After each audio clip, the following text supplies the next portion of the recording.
We usually start with a joke, but we're trying to determine whether or not humor is appropriate in business. Insert laugh track here.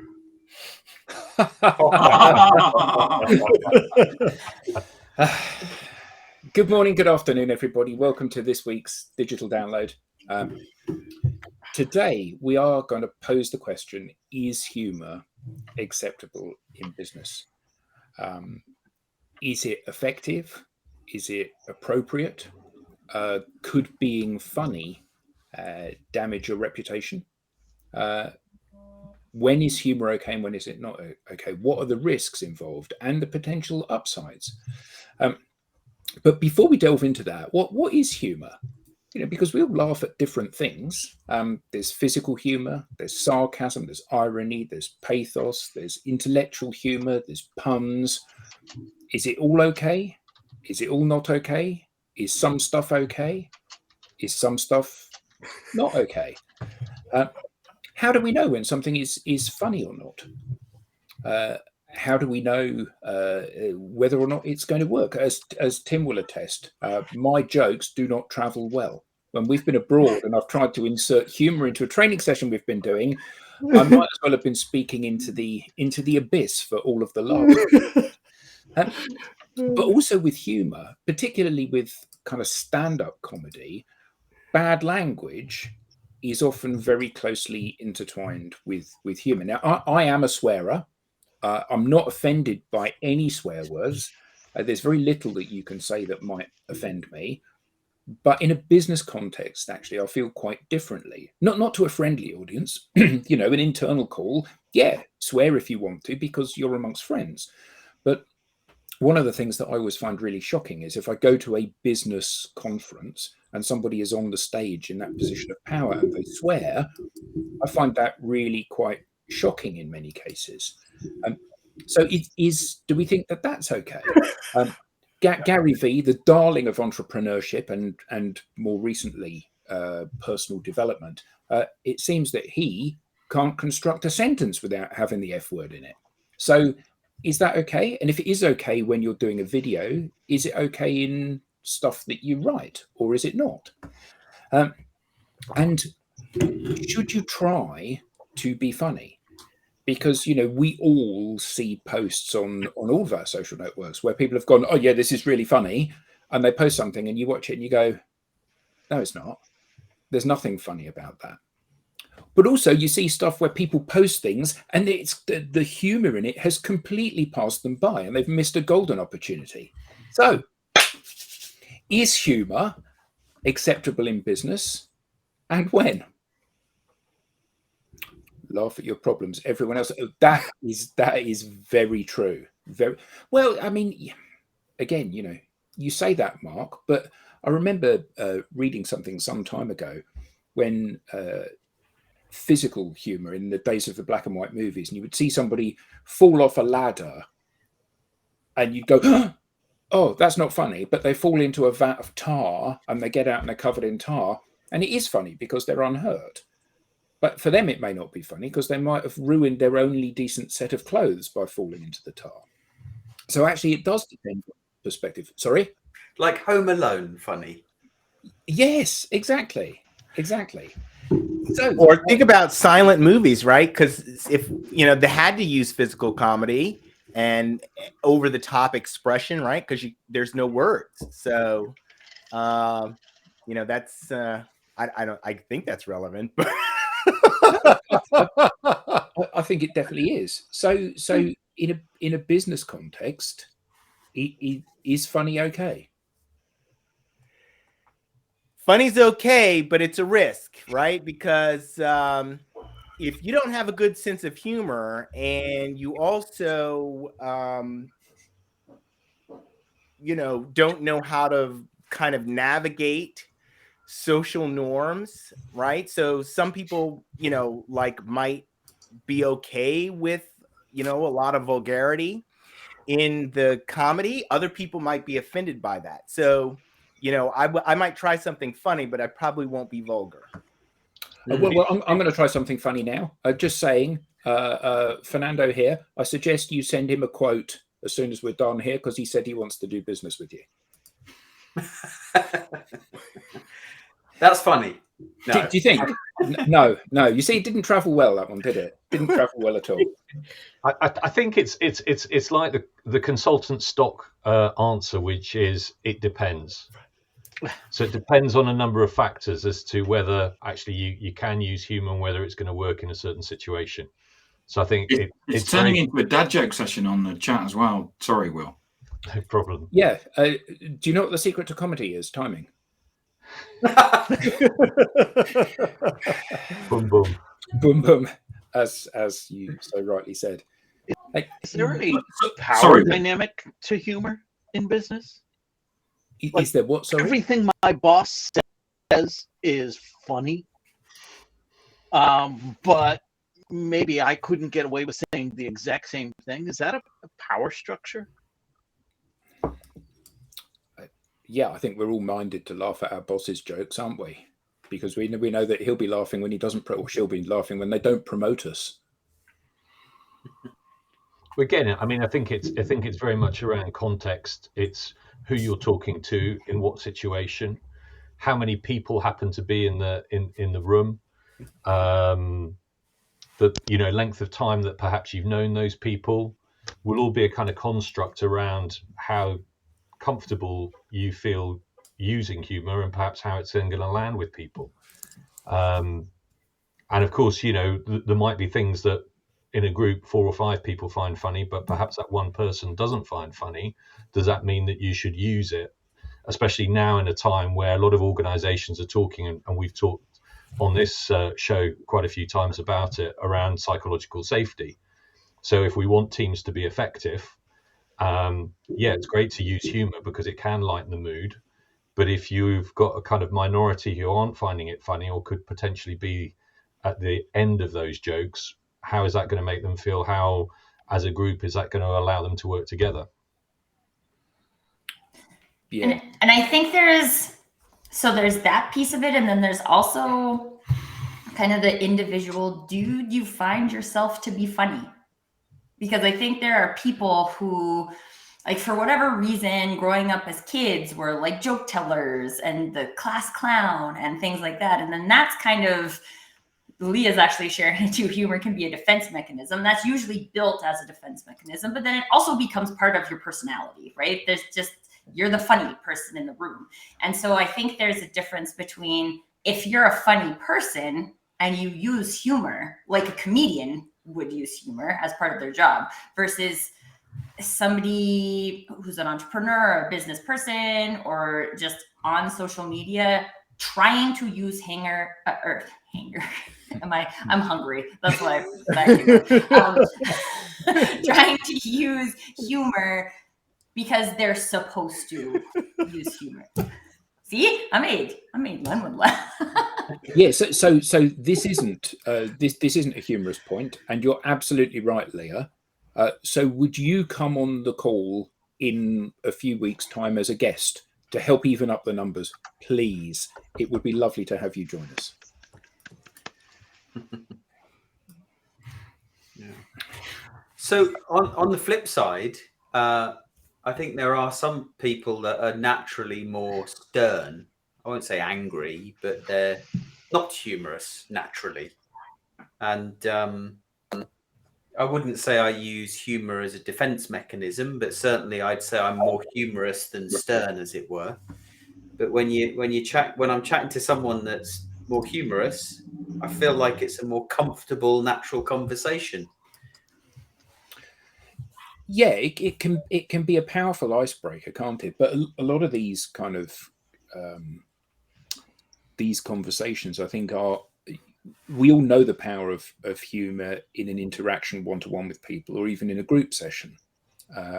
But is it okay to do it on a social network like LinkedIn? And how do you know if it's worked or not? After all, it's not Facebook, is it? No humor on LinkedIn.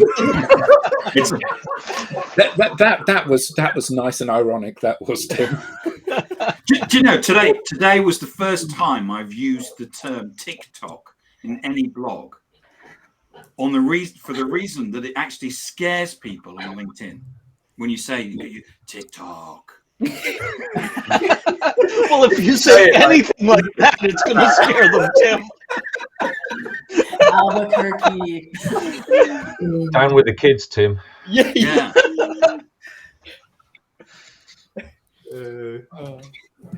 I really do believe there's something that Rob's made, and he's made a couple because he's referred back to Ken Robinson. So Ken Robinson, and if you haven't seen his TED Talks, they're really worth it because it's all about learning and education and everything. And Ken was originally Liverpudlian, so in the UK, Liverpudlians usually are well known for a sense of humour, and he uses that in a very self-deprecating way, and it's really effective in terms of the way that he comes across. However, there are certain cultures that if you are kind of separate, self-deprecating or kind of lower yourself, that can be kind of damaging in terms of then how you perceived if you're kind of talking yourself down and you're using humor in that way. So again, I think it comes back very much to kind of context and the situation that you're in and the people that you're with as to, is that humor going to translate into their perception? Is it the same as your perception? Yeah. In fact, a friend of mine once referred to himself, he wrote that he had a self-defecating sense of humour.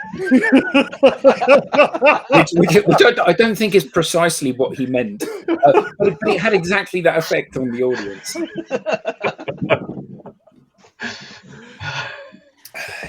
Yes. Oh, man. Oh, that could lead on to so many other lines. So I think this is quite interesting because I saw this. I did a search in preparation for this. I did a search on kind of like what you might consider to be funny hashtags on LinkedIn, and this came up, which I thought was okay. So Lenwood, you're laughing. It's a really funny image, yeah. And if this were the image that you had shared, you have a whole catalogue of funny things that you can. And the person that posted it completely missed the idea that this was the opportunity to share something funny, and they saw this simply as an opportunity to talk about the fact that somebody had to lock up their flip-flops. Thongs.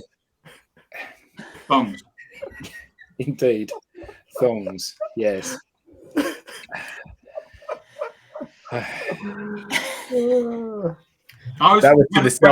Adam and I were in Australia, we were invited to a thongs party. Now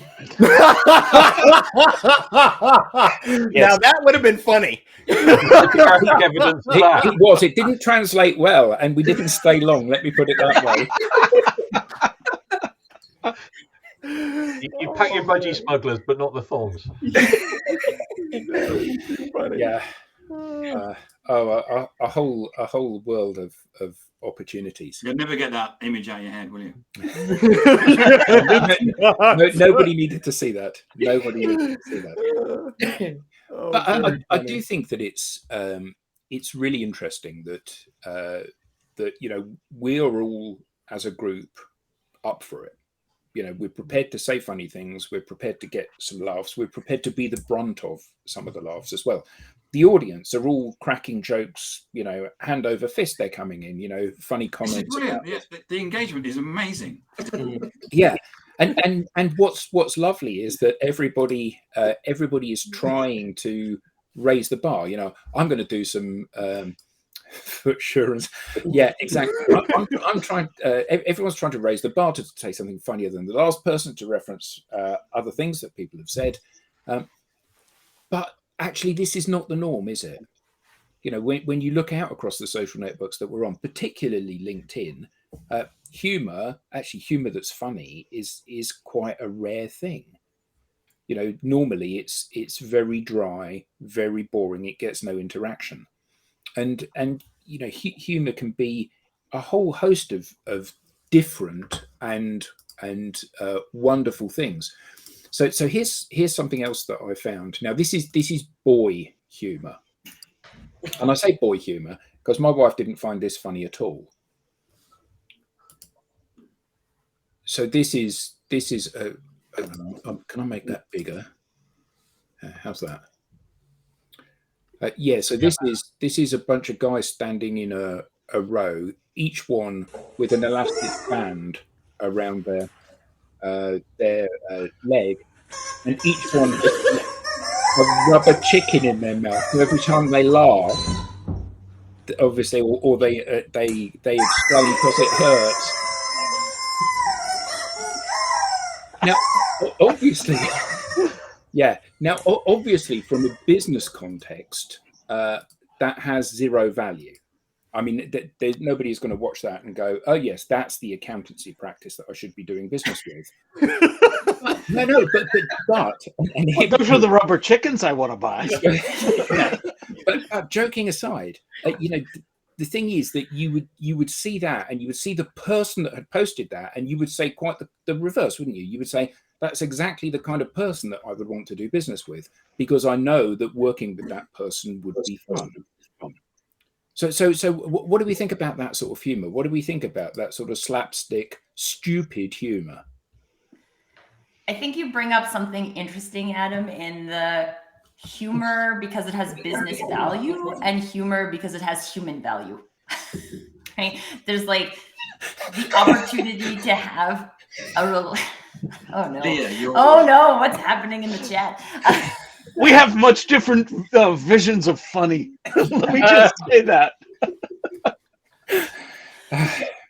But I think this is the point, right? Because when we're on LinkedIn, a lot of times our intention is related to business value. And then so if you look at humor and say, like, what's the business value in humor?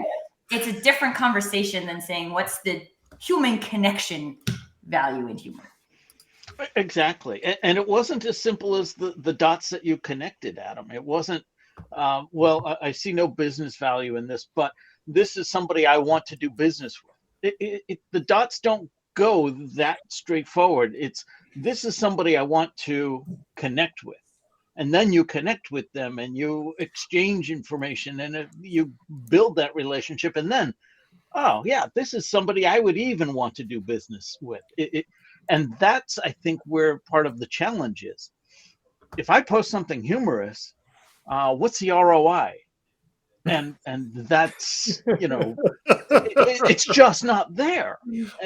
I don't know. You say that, but humor in all of its different forms. Now, granted, a bunch of guys flicking each other's legs with rubber bands whilst blowing on rubber chickens actually arguably doesn't have a positive or very much of an ROI, but not directly anyway. Yeah, but this might have.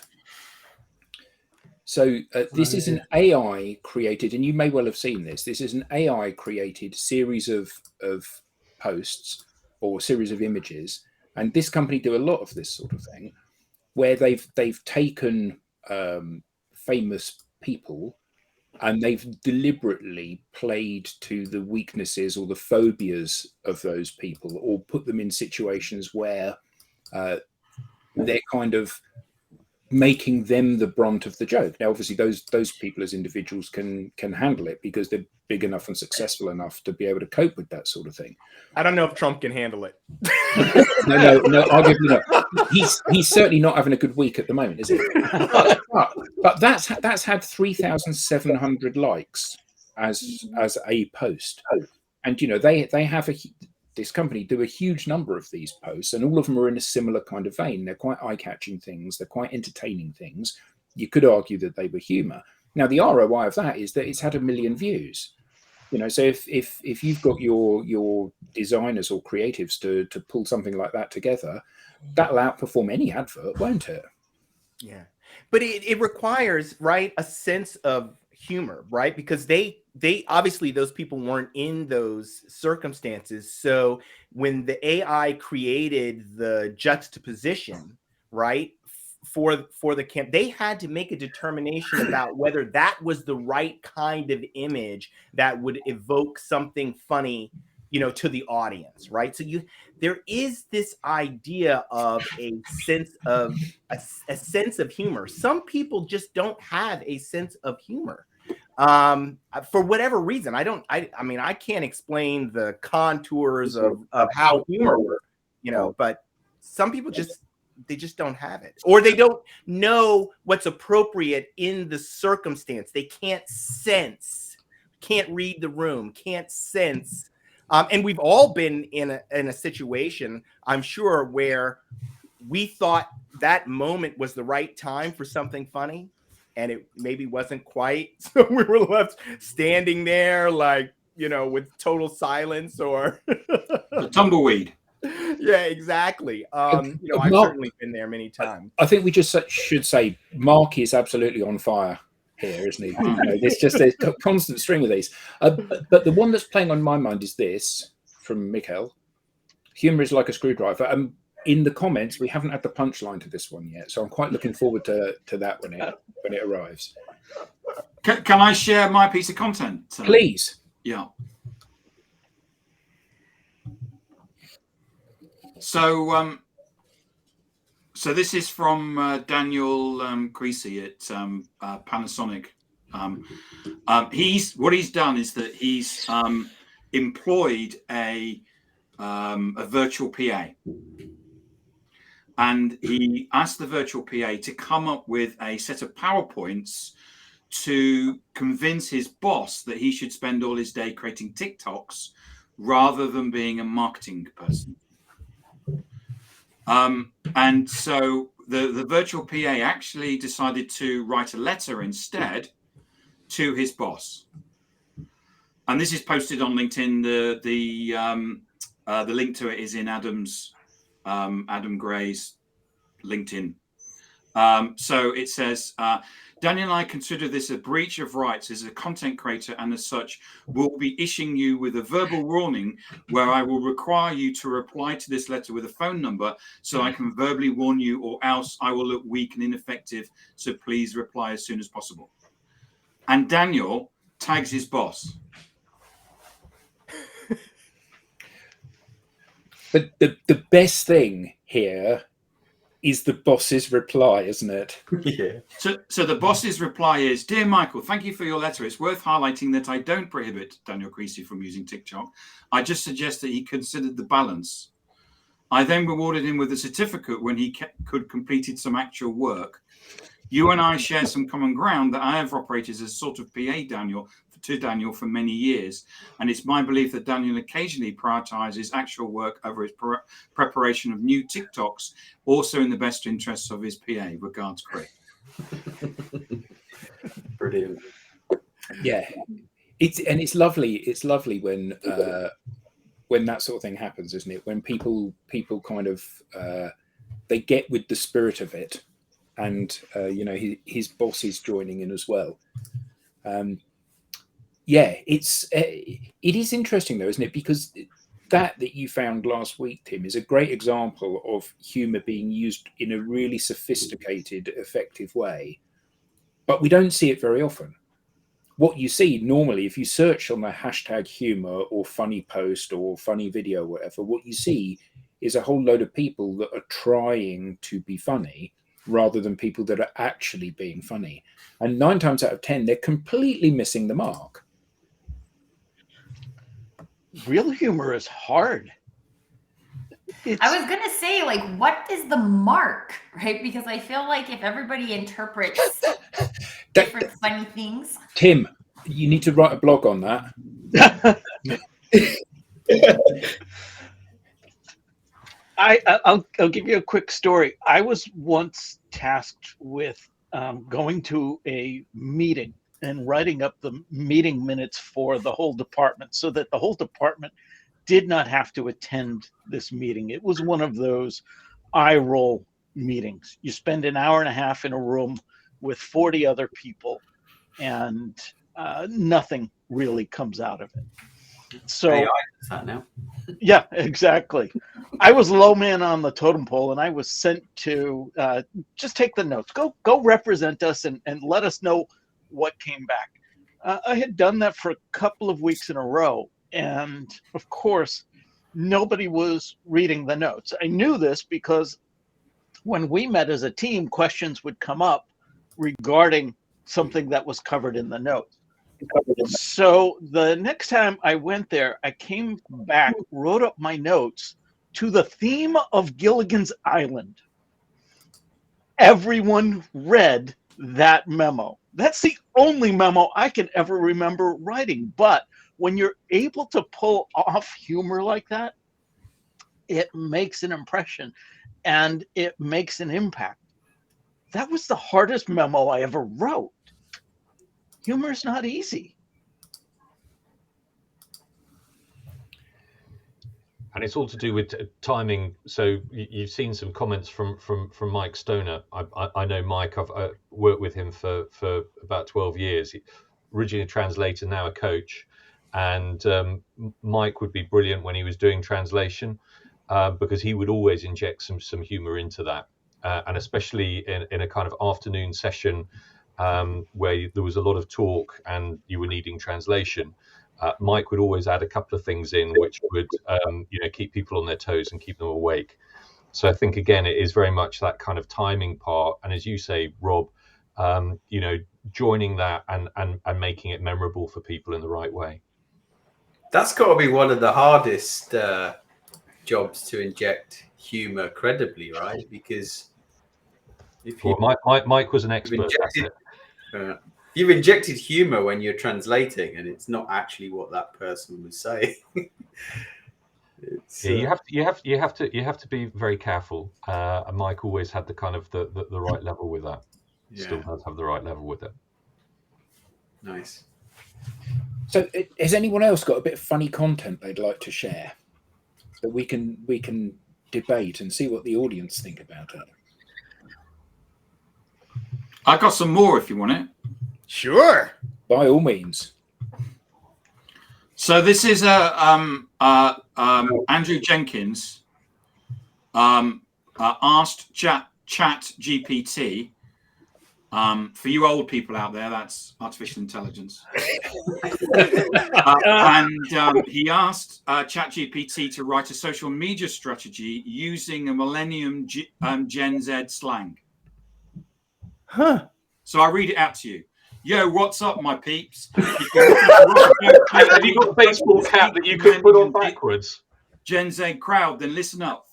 First things first, you must create some lit content that will get you followers hyped. Make sure your content is fleek and uses some fast slang that will resonate with your audience. I really like that. In that parlance, Tim, that was sick. It's dope, isn't it? It's dope. Although, Will, they don't use sick anymore. Oh, well, Yeah, that will date you. Yeah. Gents, what is it? Oh, I don't know. You're gonna probably have to ask Jude. It seems like I don't use the correct terminology. You're way too old, aren't you? I am. Yeah. I was gonna say I feel like peeps is in my vocabulary.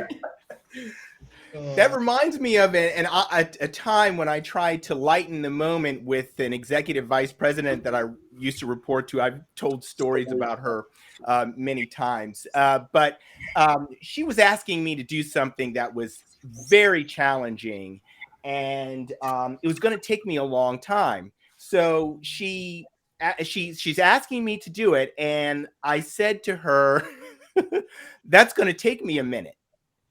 And she said, "Oh, that's great. I'll have it later today." And I said, "In this context, a minute means a long time." She didn't think it was funny. Yeah, I'm struggling to keep up with the number of comments that we're getting to this particular show.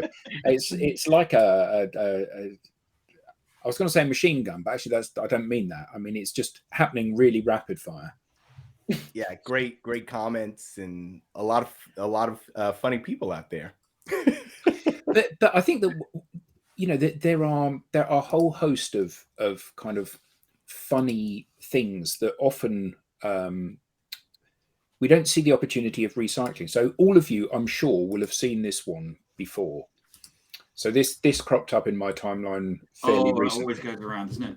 Yeah, which is a great response from Cadbury to somebody that wrote a job application letter saying that they were a secret service agent and they included some money in it, nudge, nudge, wink, wink. You know, if you give me the job, I'll see that you're all right. And it's just, it's funny that they didn't just bin his application. They saw it for what it was and decided to have a bit of fun with their response to that.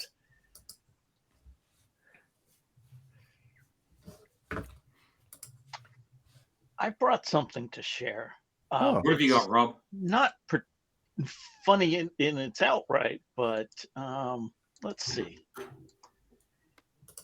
I thought it was appropriate given the content that we were going to talk about today.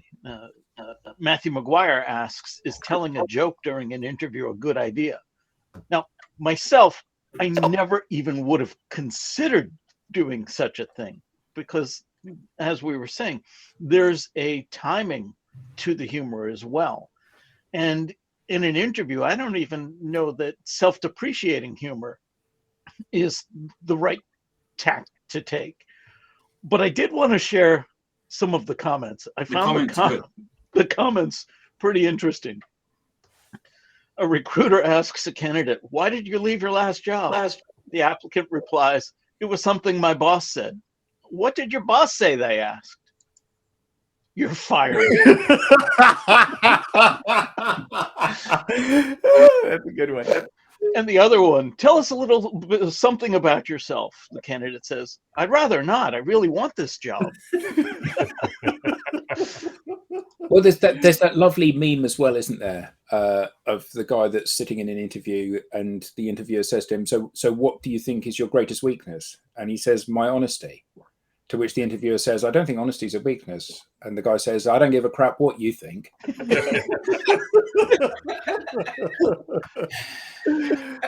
see Mark's thinking of getting into the photography business because there's been a lot of new developments there.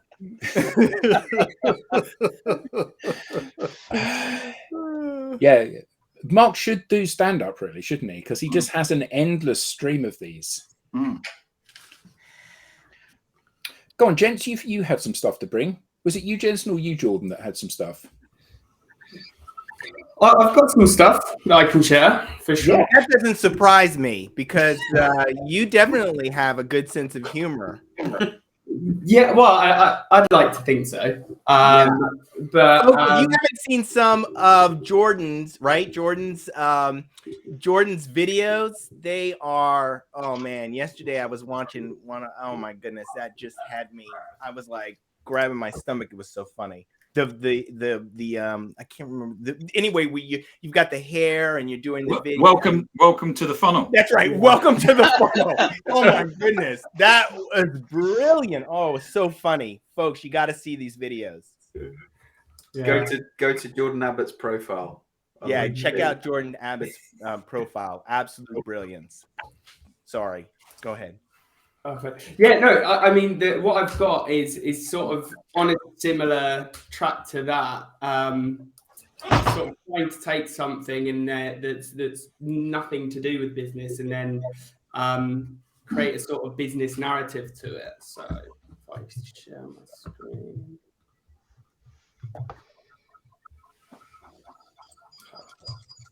Okay. Sound coming through. Yeah.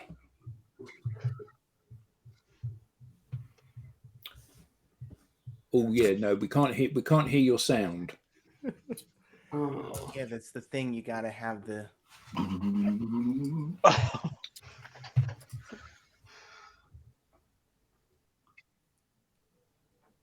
We can read the How subtitles. about now?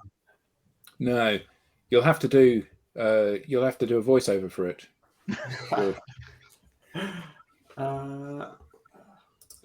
Could I put it in? I'll tell a quick story while you're working on that. Yeah, do it. Okay, so when I was in college, oh boy, I'm dating myself. Oops. Okay, anyway, Bill Clinton was president, and he was coming to the campus, and they had some students acting as part of the advanced team. We were all doing different things, and we were in a hotel suite, a group of us. working to get things ready. And a Secret Service agent comes in and said, I can't recall what Clinton's his name was, but he was calling, let us know, he's going to be here pretty soon. Let's make sure that we get, it's a very tense moment, right? Because the president of the United States is coming. We're going to be working this situation. And he says he's going to be here pretty soon. So we got to get ready. And, I could feel the tension in the room. And I said, we've mapped a route past McDonald's. Dry humor. The Secret Service agent comes back with, he likes Pizza Hut too. So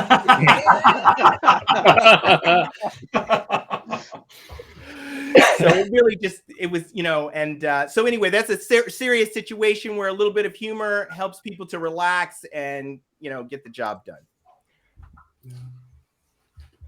Okay, So Jordan. I think I've got it working. And that you come back. We were on the home stretch of putting a deal together, but I haven't heard from you for weeks. Are you ghosting me? Did I not clearly explain the circle of trust to you, Greg? My name's Ollie, it's not Greg. And you said that you were reviewing the contracts, but initially everything looked good, and I was officially inside the circle. And that you'd come back to me 100% the next day just to confirm. That was 4 weeks ago. Then is there something you want to tell me? Well, we agreed that EBSTO identified the challenges that you're experiencing regarding identifying risk in your pipeline and gets you to your desired future state. Didn't we have a discussion yesterday in the car about this?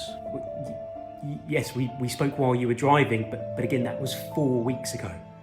See, if I can't trust you, Greg... Ollie, my name is Ollie. Then I have no choice but to put you right back outside the circle. And once you're out, you're out. You can trust me. I want to be in the circle. I love the circle. There's no coming back. So are you saying the deal's dead then? Well, then tell me the truth. Look, the truth is, I committed this deal off the strength of our previous conversations. And my sales manager, she is fully expecting this deal to come across the line this week. But she actually has no idea that you and I haven't engaged in any way, shape or form over the last month. So come on, how about you stop ghosting me and just let me know either way whether this is going to be a goer or not. All right, now look, Fokker. Fokker? I'm a patient man. That's what 19 months in a Vietnamese prison camp will do to you. But I will be watching you, studying your every move. That's fine. That's not a problem at all. So are you going to respond? If I find that you are trying to corrupt my firstborn child... Firstborn child? I will bring you down, baby. I will bring you down to Chinatown. Right. I look forward to your response.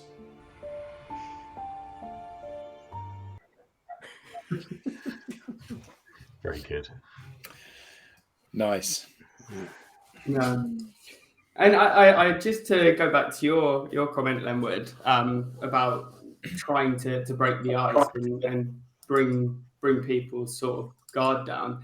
I try to, with as many connection requests as I can, to include a joke that's about their business, because I think, one, it sort of brings a smile on people's face, and two, to be able to actually be funny, you have to have a fairly good understanding of what it is this other person does. So you're sort of, it's a two-pronged approach. It's sharing that you understand their business, but also you can bring light to it, right?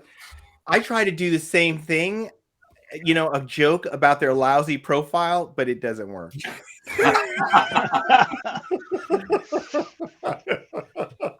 Yes, I'm sending you this connection request because I haven't looked at your profile yet. Because if I had, I wouldn't be sending it. What do you call the opposite of self-depreciating humor? Oh my goodness. Yeah, it is a minefield, though, this, isn't it? It is a minefield because it's if you share something that is funny, you tend to polarize your audience, don't you? Because some people look at it and they go, I don't get it, or I don't think it's funny, or I find it offensive. And other people love you for it. So how do you divine that marketplace? How do you do stuff which is funny but safe? I don't think that's the right approach. I think that the right approach is to be, I hate to say that, I mean, gets overused, but just be authentically you. Just be yourself. Because what brings it to mind is someone who was, it was actually some advice about pitching venture capitalists.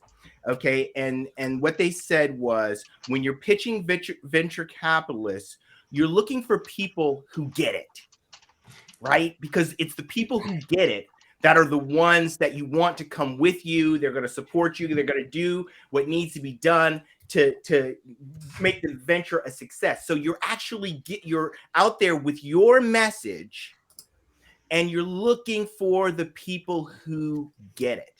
And the people who don't get it are sort of self-selecting out. They're doing you a favor, right? So I think it's kind of the same thing with humor to a certain extent, right?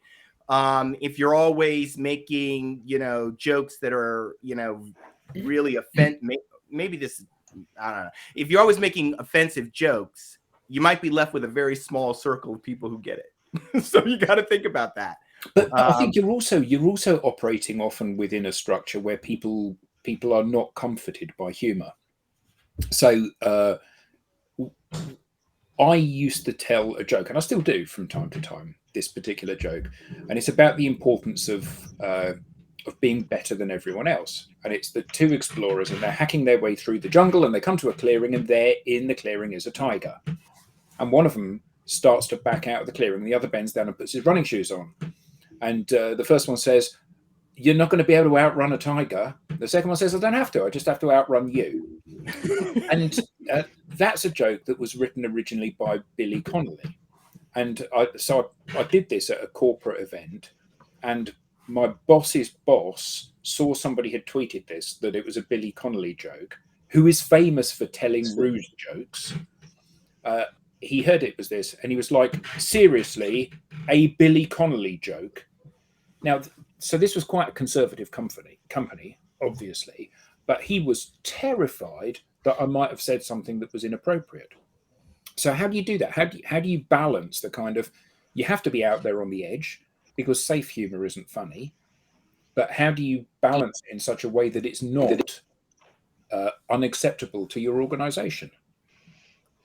I guess you've got to make a decision. It comes back to what Lenwood was saying about what, where you want to go with it and who your kind of target market is.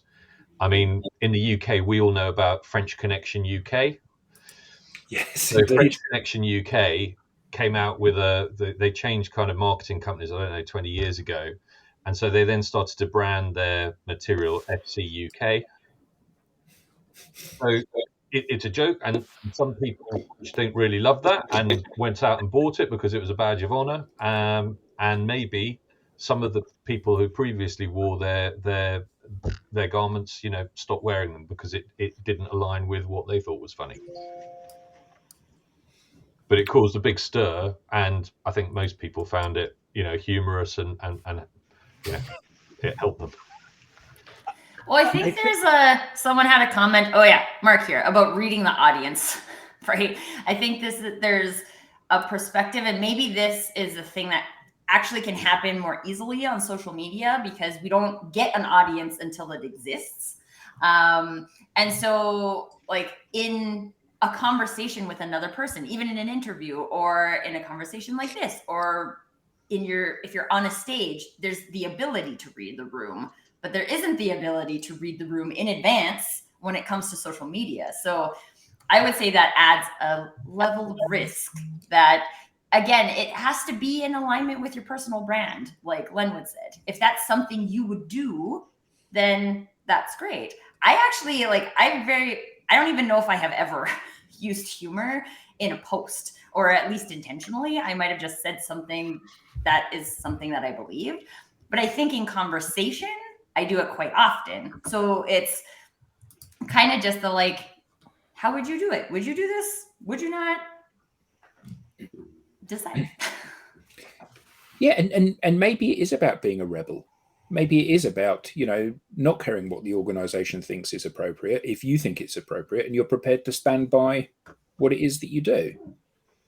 Because actually, you know, all of the successful comedians, all of the truly successful organizations in business are ones that challenge the status quo, aren't they? And I don't mean a bunch of long-haired people that play rock and roll by status quo. I mean, you know, but they do. You know, they're trying to make, as Steve Jobs would say, a dent in the universe, aren't they? Yeah. I'm just looking back at was it Oliver's comment? I think that was the ironic one. That one. Right. Yeah. It is, and it has no place on LinkedIn, which is a business network. Yeah, it's not Facebook. Enjoyment has no place on this network. Just like these LinkedIn Lives, they're supposed to be business focused. People shouldn't be smiling. You know, this is about business. We should be sort of like whipping ourselves and. Well, I have a brochure somewhere. Would that help? Yeah, read it out, Rob. Read it out. We'd love to hear about your brochure. Yeah. I normally do not use humor like in my posts and stuff. I'd love to work more humor into what I do. But I did use some humor. I did use some humor in a presentation for another LinkedIn Live that I do. It was the first LinkedIn Live, and something kind of funny had happened before, and I thought, this will be funny. I couldn't tell whether it went over, but basically what I did was I was explaining how I had this idea. And I said that I had captured a picture of myself at the moment the idea had formed. And then I showed a picture of me with the at the moment that I had captured it. And here I'll just share it so you can see. Now you can show that guy. That was me at the moment. This was like maybe one of the few times I've used humor. That's me.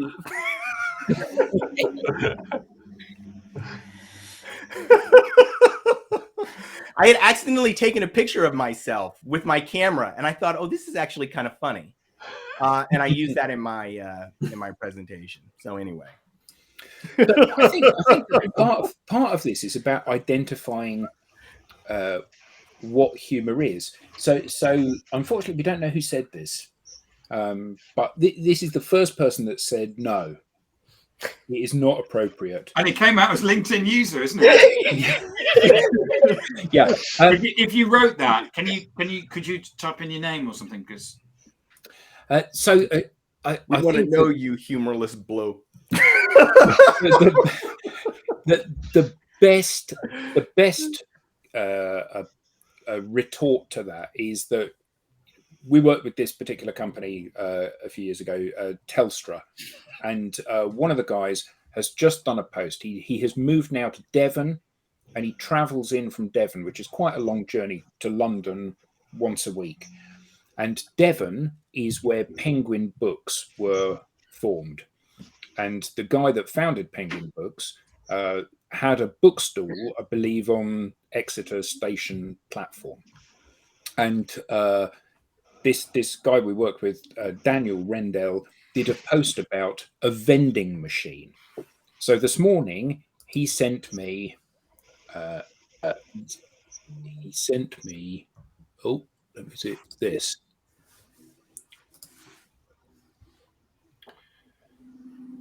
So this is the post that he did last week. He's had 30,500 likes and over 2 million impressions. Wow. Of this, which is staggering, isn't it? Absolutely staggering. So every time somebody, I'm looking at the message. I do like Maddie's sense of language. Yeah. Oh dear. Probably don't want to show that again. Oh dear. I apologize. I couldn't see that I was sharing something more than that. Oh dear. Oh dear. This is a good show. Apologies about that. Well, there go our ratings. Yeah. Well, it's all humour, isn't it? It's all good humour. Yes, Google. Yes, YouTube. This has. Yes. Apologies about that. Anybody else got any more content? Yeah, I do actually. I've just found the piece of content. Let me just try and share my Sick. screen. 2 seconds, and I'm just trying to find it now. There's another LinkedIn. Whilst Jensen's looking for that, another LinkedIn user's comment. I hate those people who knock on your door and say you need to get saved or you'll burn. It reminded me of a Stupid fireman. Stupid fireman. But you get those messages, don't you? Where those prospect cold messages. You need my services, otherwise you won't be alive next week. It is the Jurassic Coast. Here, so this is the piece of content that I found. Did you want me to read it out, or are you guys able to read? No. There we are. Sure.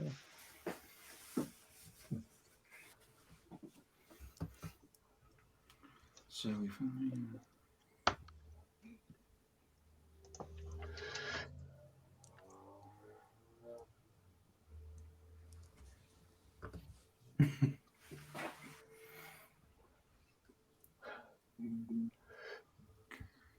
Let me know once you've read number 11, and I'll scroll down.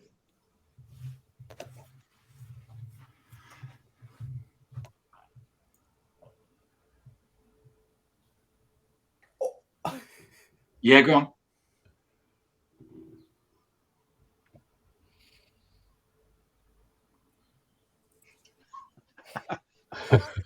Ooh.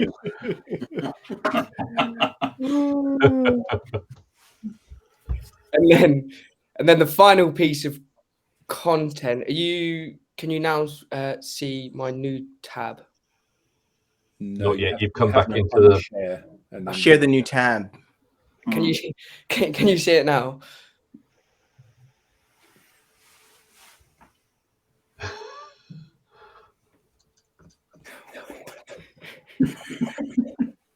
Yeah, you got to read the one on the right first. What was that here? Sales breakup emails really feel like the end of a teenage rom-com. Yeah. And then that. Yeah, and then can you read that? Yeah. Yeah. Oh, too funny. It's so weird when you get those. It's just so weird. Yeah. It is, isn't it? Because it's almost as if people feel that you are under some sort of obligation to listen to their sales pitch. Yeah. I had now bear in mind that was it last week or the week before we were talking about generating conversations, and Jordan was talking about how on average he has 20 conversations a week with new prospects. So I had an email from somebody or a message on LinkedIn from somebody today saying we're extremely good at this. You know, we guarantee to deliver you 5 new business meetings a week. So needless to say, I just cut and pasted the link to Jordan's most recent post about it and said, here you are, have a look at this. It's just unbelievable that people do so little in terms of due diligence before outreaching, isn't it? It's remarkable. You'll love this, guys. This is hilarious. Yesterday, I get an email. Are you getting business from social media? Out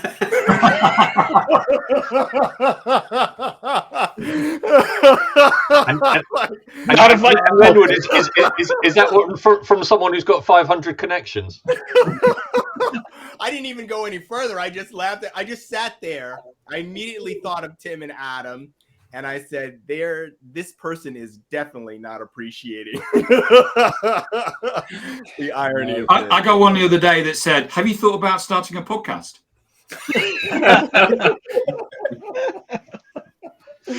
Oh, Yeah. Just you know to what it finish is? on a It's a serious note, manipulation, Leah. She said some of them love to bully you. You know, it's a manipulation when people say, "Oh, it's gonna be a breakup. You'll never hear from me again." I hope I don't. But but that's what it is. It's a manipulation. They're trying to manipulate you into responding. They've been on a course. There'll be some course out there that there's manipulative email marketing or something. Oh yeah, people buy FOMO, fear of missing out. Oh, and the takeaway, sure. But those tactics are increasingly less. I mean, increasingly less effective. But yeah, they're less effective. I don't know. You read them, and you're talking about them, so it must make an impact, right? That's good for business. Well, they didn't get a deal. Right. Wait, how are we measuring ROI? Yeah. Open rate. Yeah, exactly. Yeah. Just on the laughter side, because Mike's going. So I put in my kind of link.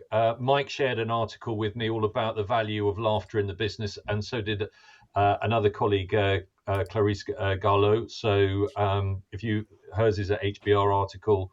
So if you want to have a look through my link to this event, you'll find some of the science to go behind what we've been talking about. Perfect. So before we wrap up on that, one of the things that keeps coming up for me is the intention behind the humor, right? So sometimes people use it to break the ice. Sometimes people use it to make themselves more comfortable. Sometimes people use it because they think they have to use it, right? I think there is an interesting, even in all of the examples we've looked at here today, if we had an intention with the humor to make people feel more comfortable, and our humor made people feel more comfortable, then hey, high five, good job. If our intention was to make people feel more comfortable and we made people uncomfortable because it's the wrong audience or for a variety of reasons, then maybe we'll look at that. So I think that there's an important intention piece that comes into play when we're talking about humor. Are you using it? What are you using it for? Why are you trying to make something funny? That's a really good point, Tracy. Very good. So, Rob, you were keeping score at one point. How many comments have we had? Oh, I wasn't keeping score. Restream was just kind enough to let us know we achieved a new record. Oh, right. Okay. We've had over 100 comments at our halfway mark. Yeah. So this has been by far the most interactive episode of the Digital Download. It certainly has. And I mean, we've just had some fantastic input from the audience. Thank you all so much for that. Absolutely brilliant. And I think interesting point, because I know for me, I have something I do right after. So I'm always kind of watching the clock to see where we are. And today, the first time I looked at the clock was 45 minutes in.